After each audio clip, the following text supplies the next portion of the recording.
Davy Fitzgerald, welcome to Ireland Unfiltered. Thank you. It's great to have you here. I've read your book, At All Costs. It's I'm not a hurling man, but as a read, I found that there's a couple of things that struck me about it. One, there's a lot of people in it that you take on or answer back. Is that a fair way of looking at it? I think that's an okay way of looking at it. I think that there's both sides. Certainly there's a bit of that where maybe people have said stuff in the past and you're just giving your side of it, be it right or wrong. But I also think there's an awful lot of good and very positive stuff in it as well. I think there's a bit of both. And it's like anything I suppose you do in life, or especially if you're in the media, it's balance is very important. And I'd like to think the book has that. Well, that was the other thing I was going to say about it. Like, it reminded me a little bit of Roy Keane's book that he did recently, in the sense that he felt there was a perception of him out there and he wanted to give the other side of it. And like, when you go into your preparation for hurling matches, when you go into the technical stuff, which, you know, it would be lost on me to a degree, but it's so detailed, it's so thorough. And was that the intention to counter the idea of, like, this idea that you're some just kind of madman jumping up and down on the sideline? Well, I suppose Vincent, who wrote the book, would know me for a long time.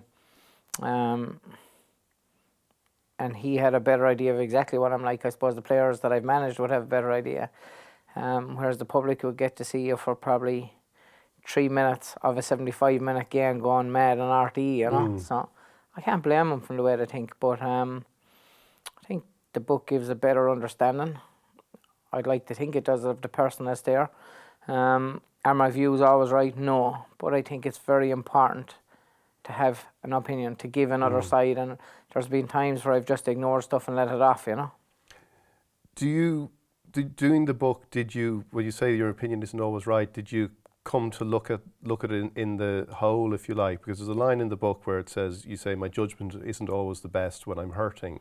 And presumably when you sat down to write this, you had some distance and some space, and you could look at things again and see when you were maybe in the right or when you were in the wrong. Yeah, I think if you read the book, anyone that reads it will see there's times in this where I'll have accepted 110%. If I had another chance to do things over, I would have done them differently. And I think a lot of people would be in the same boat.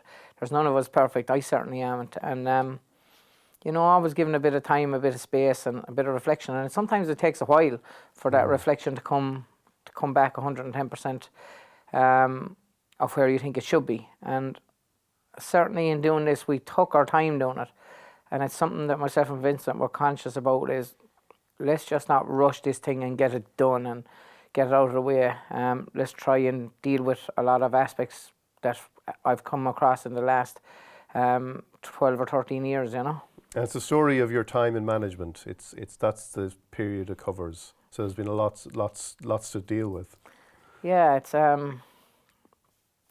it's completely different to being a player. It is chalk and cheese. Like, you go from worrying about yourself and getting yourself right and being the best you can be, and to worrying about having 36 of a panel, another 30 of a backroom staff, trying to knit them all together, trying to figure out what makes people tick, how to get the very best out of them, whether it be players or backroom staff. Because if you're to be successful in anything, you need all of them playing, you need your backroom staff 110% motivated, you need to be able to listen to them. So it was a massive learning curve to go into inter-county. Now, I had been managing club teams and underage teams for probably the bones of maybe 13 or 14 years before that. But this was massive. This was a big change in life. And are you a worrier? Like, when you say you have to worry about people, would you in life be a worrier? Maybe a small bit health-wise every now and again. My health will be the most important thing to me. In the games and that, you'd like everything to go right, but especially lately, I'm kind of more embracing the fact of how lucky I am to be involved, and that's that has come from different reasons, I suppose.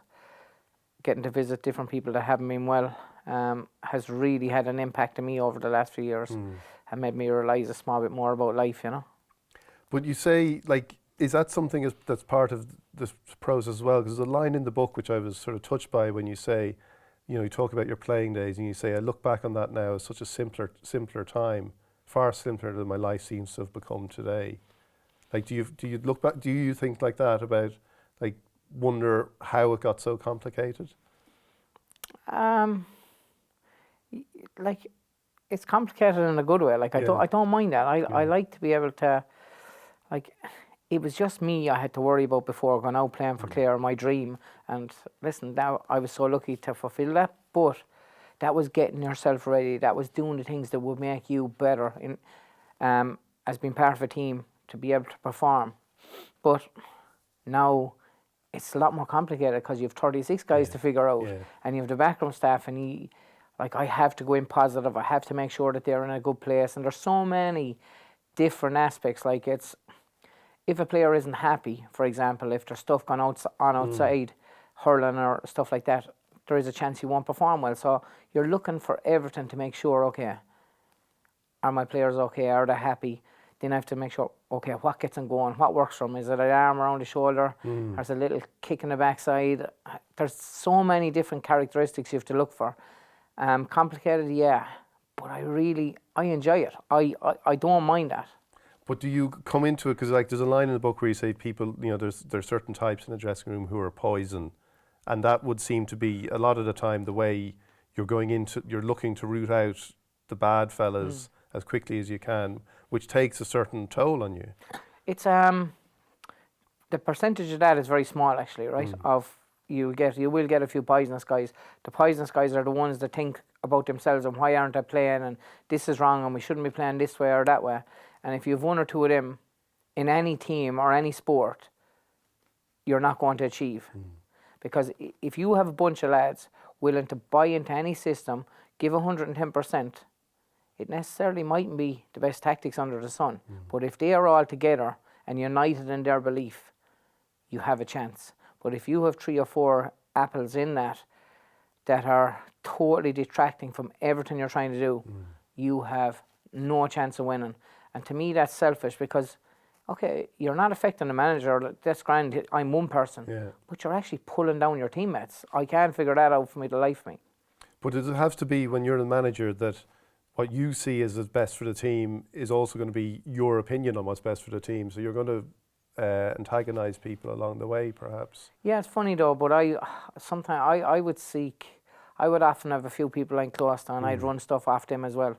Like, I'm fully aware that I won't be 100% right all the time, and if I'm having any little doubts, or if I want to, there's always 2 or 3 people, and trust me, the 2 or 3 people I would talk to, the ANTS man, they're able to tell me straight out what they're thinking, and it's an opinion. Maybe, and I imagine in my first number of years club-wise and that, I would have always thought the way I thought was the right way, and the way I played was the right way, and it wasn't. I had to look at the broader picture, and I've learned a lot through them first number of years with club teams and underage county teams.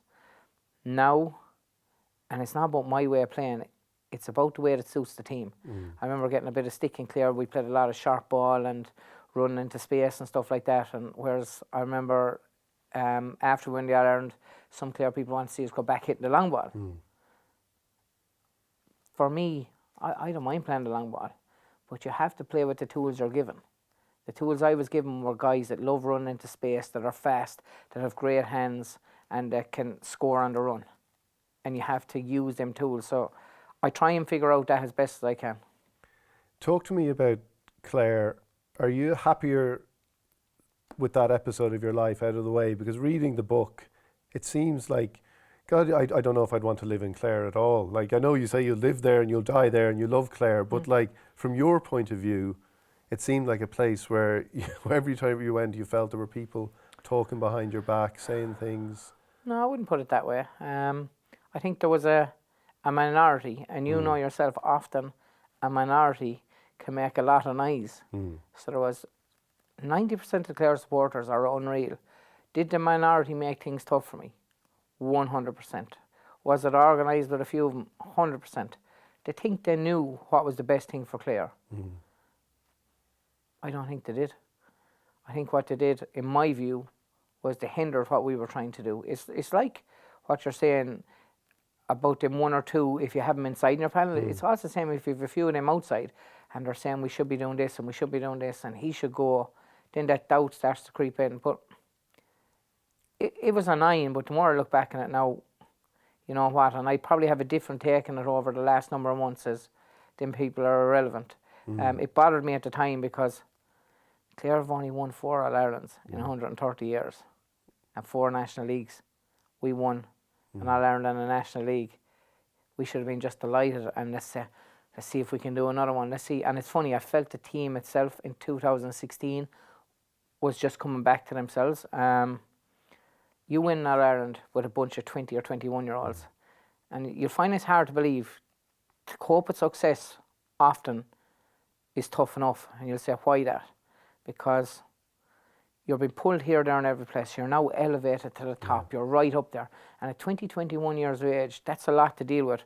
And I found the year or two after we won, and the lads wouldn't see it, but I would see it. Definitely a change in different things.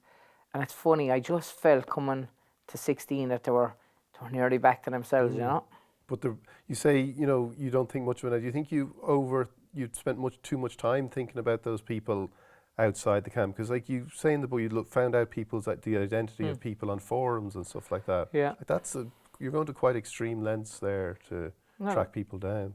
And it's funny, I wouldn't have actually been on the forums. It would have been people telling me. I'd have my friends coming up and saying, did you see what your man wrote again? He's having a constant go. And another really good friend of mine said, Davy, that hurts me what they're saying. Yeah. And I suppose I'm trying to avoid it, and next thing I'm getting it back in my face. Tell them not to tell you. Yeah, I did tell them, but they feel they have to tell me. Yeah, I probably did let it a small bit too much at that stage. Now I could probably say I'm not. It doesn't really bother me as much. Like that's a few of them still be putting up stuff about my dad at the moment, you know. But I think to myself, you know what? I actually feel sorry enough for this crew. If they've nothing else to be doing, only that. It must be fair stuck for stuff to do, you know. But was it more like, does it help being, say, at Wexford where you might have a bit more distance from things? Like, not to say you're not as fully committed, but you're not totally aware of every like intricacy and nook and cranny of the county and where feuds might kind of fester from and stuff like that. I think it's going to happen no matter where you go. I think I'm maturing too all the time, which is important. Like I would have been soft enough at times, and stuff would bother you naturally. You're like everyone else. If someone was gone on at you the whole time and you're hearing it, you could say, "Yeah, that's grand."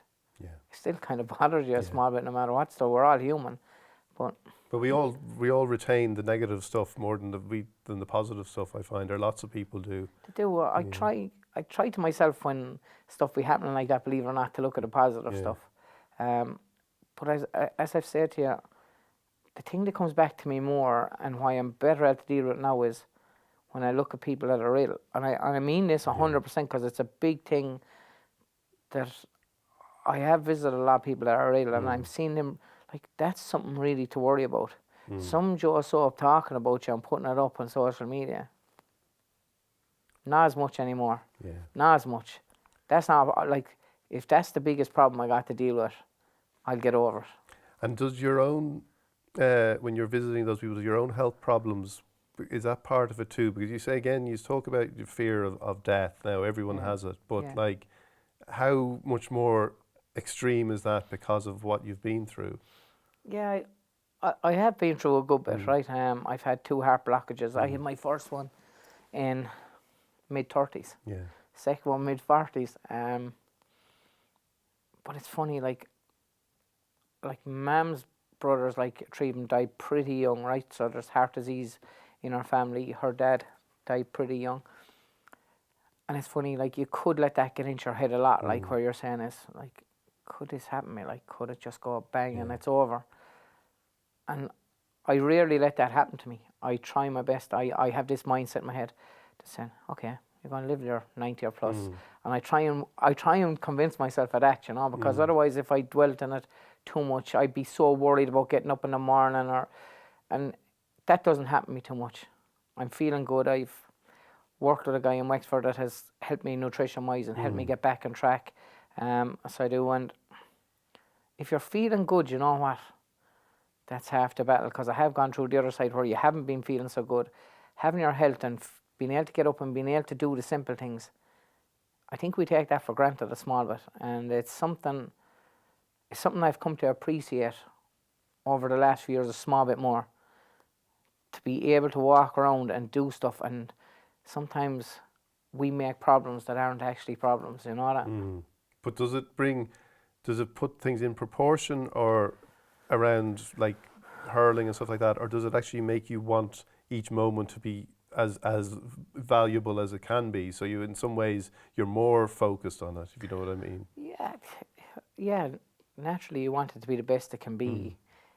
But Like you you don't become a easy come, easy go, because you know there are bigger things. You actually feel, let's get the most out of every moment. Oh, listen, yeah, 100%. Let's, like, if today is Thursday, let's get the best out of Thursday. If we're playing Kilkenny the weekend, okay, let's go. Let's have a right cut at this. Let's give it everything we have. And listen, I'm not saying that then when it's over, I'm saying, yeah, that's grand. Yeah. Not saying that. You're not saying that. Listen, if you don't do the business, you're in bits, right? Yeah. But I'll come around a lot quicker than what I used to. That's Yeah. what I'm saying to you. Okay. But in my opinion, like when you're putting 110% into something, and if it doesn't work, if you don't hurt, you haven't put 110% into it.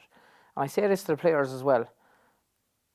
A hurt player means that you have done your business 110%. We'll feel that hurt, we'll use it the next time. It'll take a small bit of time to get over it, but we'll get over it. And you have to have that fear and hatred of losing too to prepare your team properly as well. I think going through that, I remember losing the Munster final with Watford, 2011, right? And we're beaten 7-21 to 21 points. I'll never forget it. Like, it was like, and we prepared well. We had done everything. We were reigning Munster champions, but just on the day, it was, you were just getting hit. Like Tipperary were on fire. We seemed a bit starstruck. We just weren't going to the ball 110%. And there's very little you can do when that happens, right? I remember after the game, I said to the lads, no out, no drink. And next thing I had my selectors and my captains come to me saying, Davy, we need to go out and unwind and let go. Now, 9 times out of 10, I would have felt the same way. But no, like this was an embarrassing defeat. You go out, you'll have people clapping you in the back and saying, listen, don't worry about it next time or whatever. Whereas I felt I wanted them to go home and I wanted them to feel that hurt. Like, I didn't go to sleep that night. I remember I met him train the next day, I think around 8 or 9 o'clock. We met in Dungarvan. I was in Dungarvan at 6 o'clock, sitting outside it, and I wondered, what am I doing? What am I actually doing here? Yeah. And you know what? And I did get a lot of resistance about not letting them out, but I'm glad I didn't, because that hurt absolutely fueled them boys. We played Galway 2 weeks later. We were unreal, incredible. And I'm not saying you do that all the time, but to me, there's times you shouldn't hide away from, if you're after having a disappointing performance, going out having a few drinks, that's not always the way. It might be sometimes, but in this particular case, I felt it's time to feel what actually happened today. Don't hide away. We didn't play well. We didn't come to the game. We didn't let ourselves go. We need to feel that. Did you always have that competitiveness, like growing up? Yeah. Yeah? Yeah. My uncle was the first guy that brought me to a hurling game. It's funny now, he's actually moved in with me. So he has, through tail help, but I love having him around me. And when was that? he's moved in with me there. But he's with me a year and a half now. So he is, you know. And it's great having him. He's a farmer for a lot of years. I used to go with him every single weekend out doing the farming. So I did. We used to deliver milk in Limerick around 5:30, 6 in the morning. So I'd be getting the bottles out of the crate, deliver them to the doors. I actually loved it. Yeah. I spent so much time with this man. It was incredible. He was a tough club hurler. Brought me to every Clare game under the sun. But from that early age, when he introduced me to the Clare team in the 70s, I just wanted to play. I had a dream. And what game did he bring you? His first game was Munster final, I think. It was 77-78 to play Cork, and the score was 11-13. I think it was something like that. Clare lost by 2 points. They were so close. He had me up on his shoulders. There was no stand. Where the new stand is in Thurles now, there was no stand. You were lifted over the turnstile, were you? Yeah. You know what? Being a young man, going to that game, coming away and having a dream that I wanted to be Seamus Jurek in that blue jersey, blue togs. You wanted to be him. That's what you wanted to be. And that didn't leave me for a long time. I had that drive after that, okay, that's my dream. And it was a long road to fulfill that dream with a good few bumps in it. But it was there. The drive was accompanied by that competitiveness as well. Then was it like it was? It was. I don't know. Like, did that real competitiveness or that fight come from maybe being bullied a small bit? I think that might have actually lit the fire a bit more, to tell you the truth. I would have been very, very shy when I was younger. Like, I would have been one of these guys in the class that, please don't ask me a question. Right. Please, I just don't want to answer this. Yeah. And I would have been in class 9/10 of the time, and all I'm dreaming about is hurling. And is this 40 minutes going to ever end? Can I just get out of here? That's how I would have been. So I would have been very shy, very laid back. I wouldn't have been one of them out there kids, you know. But that's that.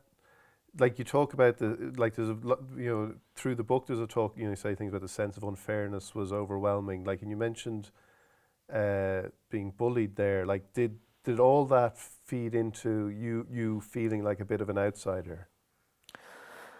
Or did you get to prove yourself? In particular years where I was in secondary school, the first, second and third, I didn't know what to think. I did feel very alone and very isolated, without a shadow of a doubt. So you'd left Six on Bridge, you're going up tennis to school, and there's only a few guys with you, and a few of them would have picked on you, and you're isolated, and you do doubt yourself, and you do wonder. Only thing that kept me going was the hurling. And I remember one particular time, the lads are having a few drinks, 15 or 16 years of age. And I said, sure, Jesus, I might as well try to be one of them. Yeah. And I remember my dad found out. Well, he nearly killed me. Right. And then I was thinking, I said, I didn't really want to drink, but I did it just to be one of them. Yeah. And I went up to Father Carey and I took the pledge again. Would you believe that? Right. And my dad didn't tell me to do it. I did it myself. And what I meant by, and I think that was a turning point for me, where I said, enough is enough. And I'm going to do what I want to do. And I think that point actually steeled me a bit more to say, okay. That's an amazing resolve to have at 15, 16 to see I don't know how it came about even, but it did. No, he gave me a tough time when he came home with a few drinks with me. And I totally understand that. Yeah. And that's what I'd say to any young person now is you have to be you. Don't be what someone else wants you to be. And I suppose ever since then, kind of, I've been very much that way. Yeah. And I even developed that attitude. Like Clare, to me, other teams would have always looked down on us, and I got this thing into my head. Nah, you've a who you are. Yeah. I'm with Clare. I'm proud, and you know what? Like, that has kind of stuck with me since. And it's funny when I train teams. You know, the kind of team I love training is a team that's not given a chance. And I've done loads of club teams. I can remember probably Killanena for definite, who won the intermediate championship in Clare. They weren't given a hope. They'd never done it. I think we were 4-1 or 5-1 in one of the quarterfinals. We got through it, got the county final and won it. And the biggest thing for me, like what makes me tick, and I've said this, it isn't the medals, it isn't the cups, no interest in that. It's seeing people happy. Like Killanena at that time, I'll never forget it. I actually stood back when the final whistle went and I just looked. You should have seen them, like the locals. There's only 600 or 700 people in Killanena. It was unreal. It was great. And the bullying, did you ever talk to anyone about it at the time? No, I kept it to myself. Being a lot wiser now, I probably should have said it. Like, there was instances I know of like where I was being picked on, like being really, harshly picked on. And I remember one or two times that one or two guys were coming in and training on me, and they were coming into about 5 yards out and blowing me out of it. Like, and it wasn't nice. I can tell you that. It wasn't nice. And I know I got my hand broken one time from a leg coming straight in and just leathering the ball at me. And they thought this was grand, like here are my own goals and they're being allowed in. And that has happened once or twice. But there wasn't the kind of supports necessary that you could actually, like, there probably wasn't the awareness. Today, do you think people would know that they can speak out and say these things are happening? There is a lot more awareness now, which is great. And you know what? There's two things probably for me that I'd look at that could help you with that. And listen, there's people, I probably only got a small touch of being bullied. There's people that are being bullied a lot worse than I ever was. But there's two things that I see. One was I had my hurling ball, which I went to, which was, okay, let him off. I'm going out to the mill here, I'm going to get my hurling ball and I'm going to play. And that made me feel so good. So I would always look to something that made me feel good, which was good. And the other thing, which I didn't do, which you have now, is you can talk to people. And the one thing I say, no matter how young or how old you are, if you're being made feel a certain way, talk to someone. Because you know what, it doesn't do any harm. Are you still a shy person? Yeah, like, there's times where you'll be walking places and you'll be keeping your head down, like, because you wouldn't want to be annoying people, whereas people might think, jeez, he's full of crap like that. Lad. And it'd actually be the opposite. It'd be, I don't want to be annoying anyone. Like, I just want to quietly get on with things. Yeah, and sometimes that might come across differently, and I wouldn't just be an in-your-face person. I love my space at home. I love going home. I live out in the countryside. We've 30 acres where I live, and love walking the two dogs and being alone with them too. And I like that bit of space as well, you know. And like, would you find yourself having to kind of sort of G yourself up for when you have to do certain, like, or public engagements or speak or stuff like that? Would that have been something that would have been harder in early years? It would have been harder in the early years. It's not as bad now. It's not something that I'm mad to do, I can tell you that for definite. Not mad to do it. But listen, it's part of how my living is at the moment, so it is, and that's fine. You have to do what you have to do. There's other things I find a lot more comfortable, whether it be golfing, whether it be playing cards with my friends, whether it be going for walks with Sharon and dogs, or going out to the cinema.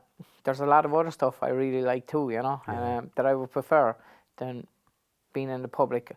Like, when you're asked to go and coach teams now, I like going to an ordinary club team and just doing it. And that we're at top level at the moment. That's a buzz. It's great. But it isn't the be-all and end-all of everything. Talk to me about your father.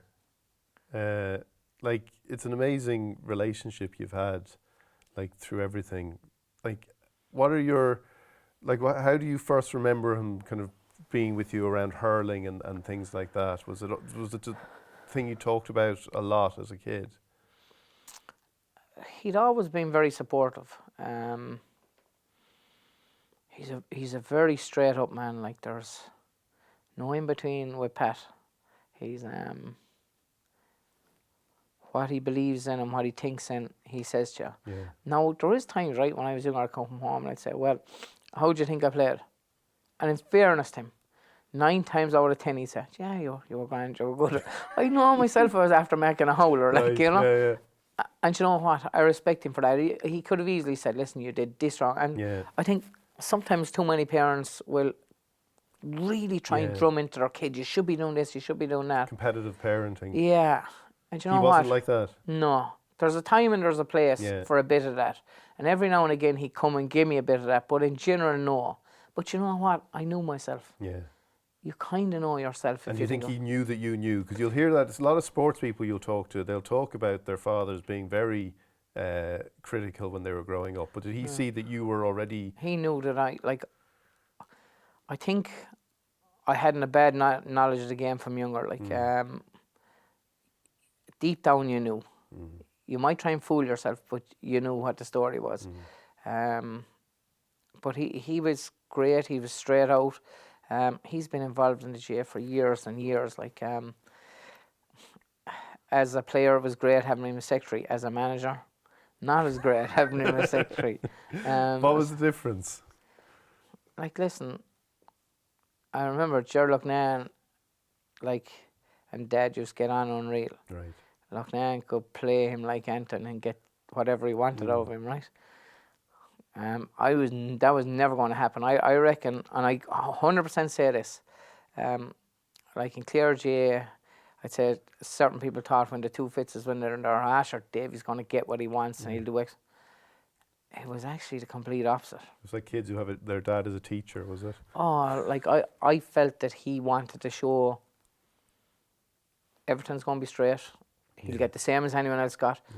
The fucking slashed my budget the first year I went in. That's straight out. Like, I know what they'd spent in the team the year beforehand, and I was straight. Yeah. In fairness, I had some great people in supporters club, and we went out and raised a lot of our own money. And if we were ever going away, a sports club pay half, the county board would pay half. But Pat Fitz was tough. He was honest, tough. I know. What did you say to him when he slashed your budget? I couldn't repeat it. You can say anything. Like I said, are you fucking serious? Like I said, I said we won a Munster Championship with Watford a year or two ago. I said you've got to give us a chance. I'm giving you a chance. I'll support you every way I can. But you'll get the same as footballers get. That's the way it is. That's the story. And like I can remember one or two meetings I had. Shawnee McMahon, our kit man, and who would have helped with all the logistics. Was in a meeting with us one day, and he came out after the meeting and he said, Davy, I never, ever want you to put me in that situation again.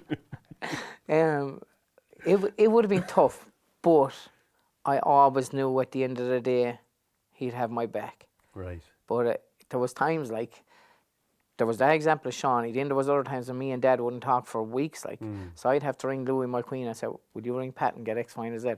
Then Pat would ring Louis back and say, will you tell Davy this? And that's fact, like, that happened. But you know what? I respect him so much for what he's done, and there is a lot of clubs in Clare that would have a problem with him, that he's too strict, he's too straight down the line. You can never be too straight down the line. You can't be, especially when you're dealing with a lot of clubs. And I respect him, and I think the job he's done is phenomenal down there. But we did have our fights. But I know he was one of the best officials that I've ever come across. And I'm not saying that because he's my dad. That's fact. And was he proud of you? I don't know. I'd say sometimes he was. Sometimes he'd fit to kill me.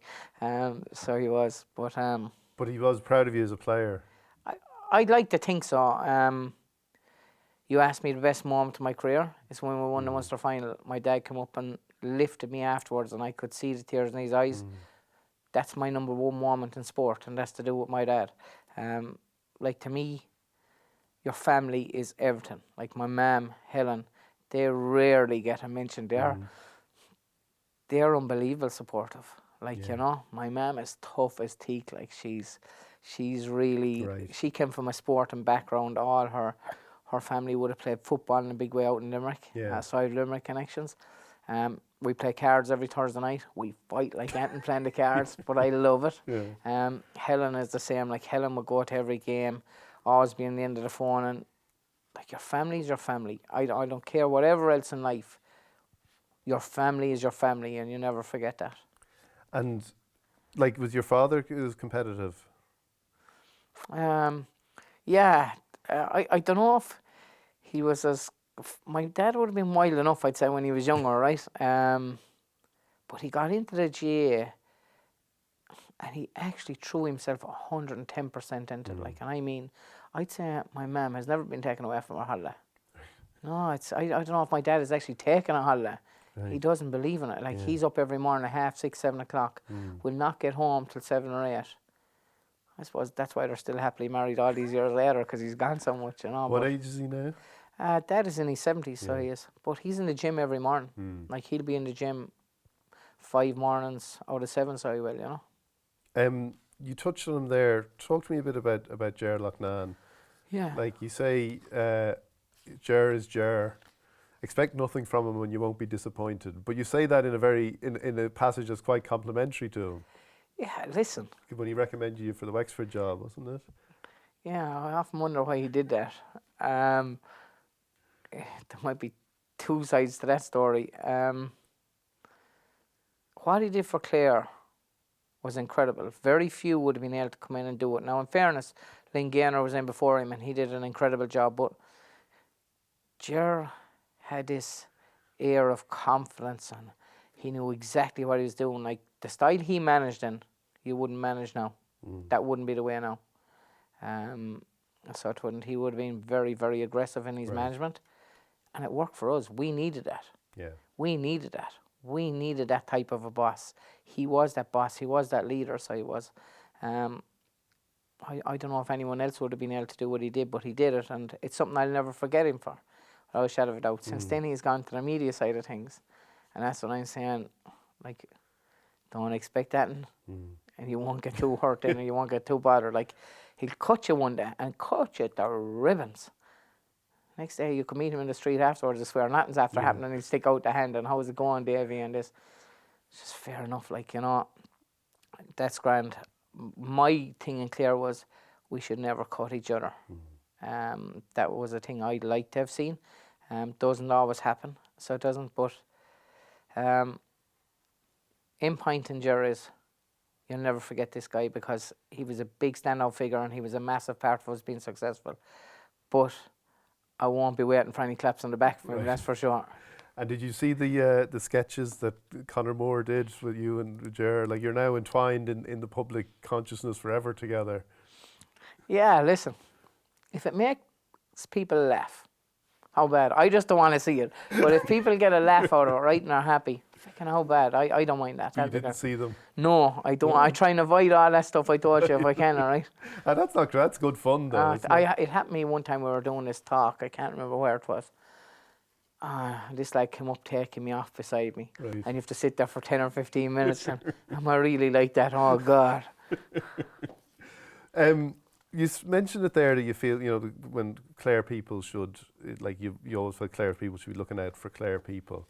Like, there's an amazing quote from Louis Mulqueen in the book about the All-Ireland winning team. And he said, you know, they hurled together, they died together, they wouldn't wrong each other, and yet I don't know that any of them want the other one to do well. Yeah, well, you'd have to ask Louis about that one. I can't tell you about that, to tell you the truth. I've certainly still a good few friends from there. You'd have lost contact with a lot of the lads. All I can tell you is we had a special time in the 90s. I am very aware that only for a terrific bunch of guys I wouldn't have 2 All-Ireland medals. And I am so appreciative for that. And I'm not going to knock any of them. Like, I mentioned 2 in the book that I wasn't happy about. What I was saying here is the lads made a comment to me and Vinny felt that we should address that. And I addressed it. I was disappointed that they had a go at me because I was under pressure after winning All-Ireland. I felt we should have stuck more together. But does that detract from the guys that played for Clare that had went? No way. They were phenomenal people, unbelievable hurlers, and I'm just personally disappointed. And I think it was no harm for me to get my point of view about how I felt across too, you know. But, like, do you understand when people go into the media that they're going to do things in a different way and they're going to, you know, say what they give their opinion? Oh, listen, I don't mind that. I was on the Sunday game when Anthony Daly played his last game, or managed his last game for Dublin. And he was well beaten, and he was been having a go at left, right and centre. Now, the natural instinct, I suppose, when he was beaten so much would have been, yeah, that wasn't good, in fairness. Maybe it's time he go. I didn't go down that line. I just felt, he's a fucking Clare man, I'm not letting him down no matter what stories. And you could say I'm wrong for doing that, being in that area, but that's just how I felt. And I don't see myself anytime soon, if I come into that position, I'll find it very hard to have a right go. Now, I could be called out again in that in a few years' time, but that's my feeling on that, is I'd like to think that maybe I spent 10 or 15 years playing with this guy, and I know exactly what you're saying to me. Like, when you're in there, you have to do a job, and I respect it now more than that, and that people have opinions. But I want the opinions to be right and be balanced. I don't want them to be bad-minded, and I'd have a big problem if I thought that was the way. And that's why, like, at times, I feel some of them are out of line. But there's other times where they're correct. They're 100% spot on. Because like talking to people about you before this, and they said, you fell out with people and people may have fallen out with you, but Jamesy O'Connor was somebody, a couple of people said to me, how could you fall out with Jamesy? Like, does that cause you a bit of sadness? No, well, I haven't exactly. Like, if I pass James in the morning, I definitely say hello to him. I've been disappointed by a few of his comments, and that's what I said. I've been disappointed. Now, it was blown up more, I think, in the Independent than what it was. If you read the actual book afterwards, it says that I'd love someday to sit down and have a chat with the guys, and that's what's in the book. But it didn't print that in one of the extracts, you know. No, listen, Jamesy is a good guy, so he is. I felt he was a bit unfair to me a few times, but to me, that's done. He had his say, I've had my say. It's done. I prefer not even to think about it anymore. And if he wanted to talk at any stage, I'd be more than happy. It's not that I've said, never talking to that guy again. I don't feel like that, so I don't. And he might be out with me now because he feels he's got a bit of publicity out of this thing. There was loads of stories in the book. That was just one of them. And it was a point that Vincent brought up about the lads having a go at me, and I commented on it. Talk to me about Sharon. Like, has she brought you mentioned her earlier, like, that's when you're happiest and you're away from things. Has she brought a stability to things, even though you say you argue like cats and dogs sometimes? Yeah, like Sharon has been in my life a long time, probably 13 years. And there's been ups and downs with Sharon. We've had our good times, our bad times, so we do, but she's always stuck in there. And the one thing about Sharon, she actually knows her hurling unreal. She played for a long time. And I've known Sharon long before we went out together. I would have been, she's Gerald Loughlin's Sparrow's sister who I played with. And I was in business with her for years as well. And she comes from a real traditional hurling family. Is she afraid to speak her mind? No. And she's a heart of gold, but by God, like, she definitely is a strong opinionated lady, which I totally respect. Ireland's Fittest Family, is that going to, have you sold that around the world now? Are you going to be? Yeah, it's going to make me millions. Jeez, I wish. No, not, I heard you had, will you go away? Will you? No. Like, okay, it's sold in Germany and Chile, but I can promise you, there's no millions or even close to be made out of that. Listen, you'll get a few quid out of it, but what I'm most happy about is, this is something myself and James Sexton came up with. One morning, Shannon, over coffee, and we developed an idea. Next thing, we got it made in Irish TV, which is brilliant. But now a format that we came up with in Shannon, in County Clare, in Ireland, has gone to Germany and Chile. Like, it's in 2 more countries. Yeah. I love that. I love that fact that an idea like that has gone to other countries. Do you, like, you talk about Sharon there, and you say she knows her hurling. Like, what else do you have in your life apart from hurling? Listen, I love a lot of different sports. Like, you have golf. I enjoy my cards. I enjoy going down the street more now. I suppose in the last few years, I've started. I grew up in 6 Mile Bridge in a 2-terraced, in a 2-bedroom terraced house, right?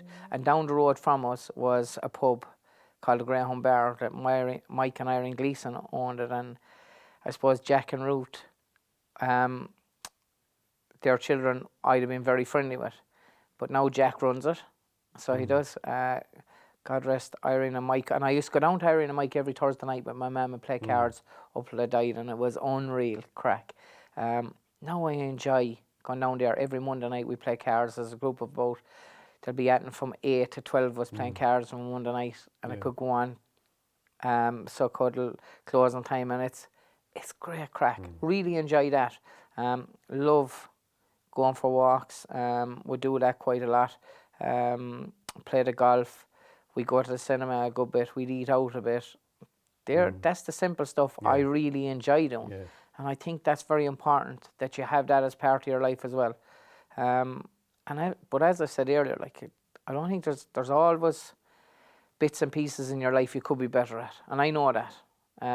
So there is. I don't think there's any of us perfect, and I'm always aware of that. That I might be sitting here talking to you and people saying, sure, that lad, he thinks he knows it all, or he's like, no, I know that I can always improve as a person, and I'm going to try my best to be the best I can be.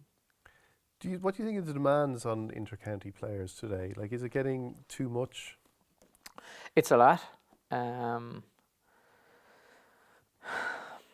think the most important thing, if you, like what I've tried to even do in the year that's coming up for us, is I just trying to double up on our sessions in a day that we do our gym the same day as our hurling, right?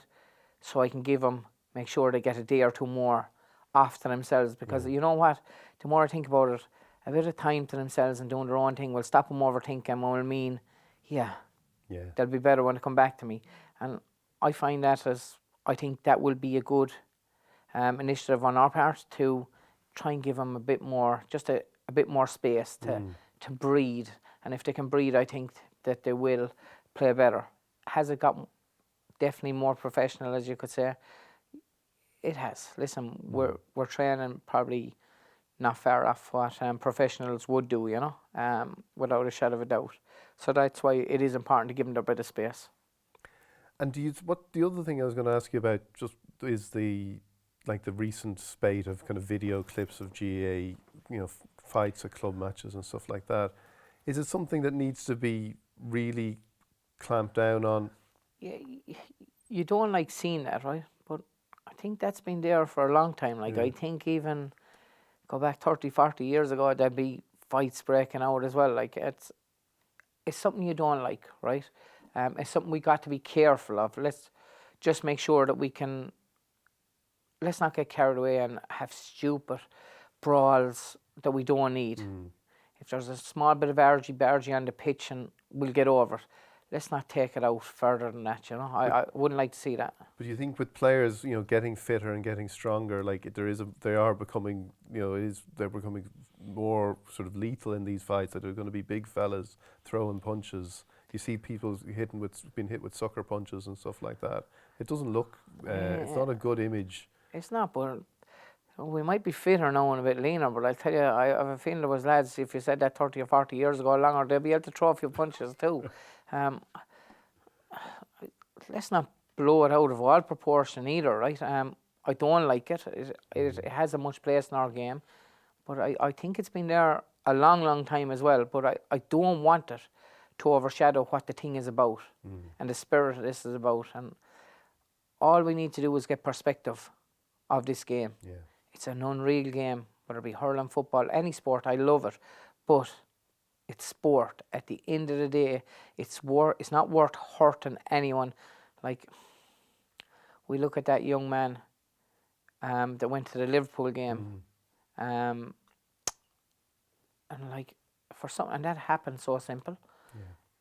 So people have to be wary when they're getting into confrontation like that. You could do damage, and it mightn't seem like it at the time. But we actually don't need that. And so when you look at things like that, you'd say, hold on, we need to think a small bit a minute. This is a game. If there's something done wrong, let's try and get it dealt with. But we don't need to resort to stuff like that, because, something small could turn out to be something big. So we just need to be careful that we don't go down. But I think you could say that about a lot of sports maybe, You talked about Gerard Lucknan there and his approach and how it wouldn't work today. Do you feel you've changed your approach in the 10 years, and how much do you think it will change over the next 5 years? Definitely my approach has changed. Like, I'm managing a team, I don't know, is it 26, 27 years in total, inter-county just over 10 and a bit. And even in the 10 and a bit, I have changed quite a lot. What I try and figure out is, okay, what can make it successful? It's not about me, it's what can make this whole group, this whole bunch of guys be successful. So I think when you figure that out, it's the most important thing, There might have been a stage where I said, yeah, we'll do this. But I was only thinking of it the way I'd like it done. That doesn't take a rocket science to figure out. We're not going to win much playing like the way I want to play. Yeah. It's whatever's good for the bunch is the most important thing. To make that unit feel special, to get a way that identifies with them as a team, I think is very important. And what would you like your legacy to be? That's a good one. I'd like it probably to be as a guy that gave 110% to everything he did. And I'm actually a guy who cared about people as well. I know there's been things over the time that actually hurt me. I do care about people. That's very important to me, and I'd love to have been a part of making people have that bit of joy and that bit of happiness. I'd love to be in them few things to have said about you. Davy Fitzgerald, thanks very much. Thank you. Thanks a lot. Enjoyed it.